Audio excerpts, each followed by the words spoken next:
So there's a popular statement that gets thrown around a lot, and the statement is, don't worry, God is in control. Don't worry, God is in control. So I went on a journey of discovering, is God in control or is God not in control? And I'm going to give you a 60-second version of the truth.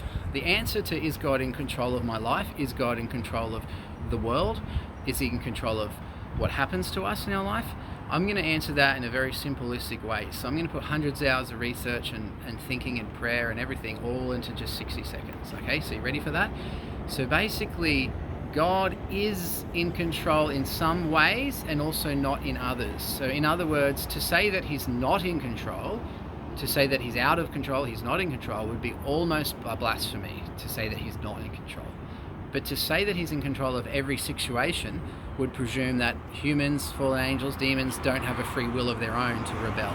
So the answer to the question, is God in control, is both yes and no. And the reason for that is he is sovereign and he is able to control anything at any time. So in one sense, he is in control. But in another sense, there are angels that have chosen to rebel out of his divine order, out of his divine control.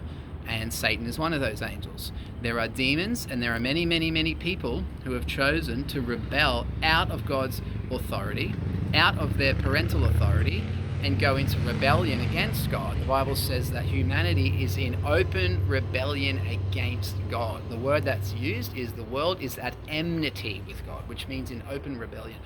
Is it God's will for the human race to be in open rebellion? No, but he has allowed it. Now, Calvinistic teaching says that he's allowed it because it is his will. Well, that's actually wrong. He's not allowed it because it's his will. He's allowed it because he's a loving father. And if a loving father has a son or a daughter that wants to run away from home, a loving father doesn't grab them in a headlock and drag them back home.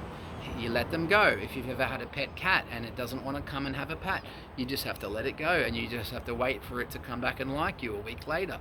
So you give it freedom, and if you try and force it, guess what that cat's going to do? It's going to scratch you, it's going to not want to come back. So like a loving father, he actually allows you to come out of control. So even though he's designed us to live in a safe form of his divine fathership over our lives, people have rebelled. And so there are people who actually don't discover what it's like to live under God's fathership. So what they basically do is they drink alcohol, they get addicted to drugs, they partner with the lies of demons, the lies of Satan, they go into sin and rebellion, and instead of partnering with God's will for their life, they partner with Satan's will for their life. They might end up dying at a young age, and people will say, well, I guess, everything happens for a reason. Yeah, the reason was they literally partnered with Satan's will to steal, kill, and destroy. So you're saying everything happens for a reason, but some of those reasons are because somebody partnered with Satan's will to steal, kill, and destroy from their life.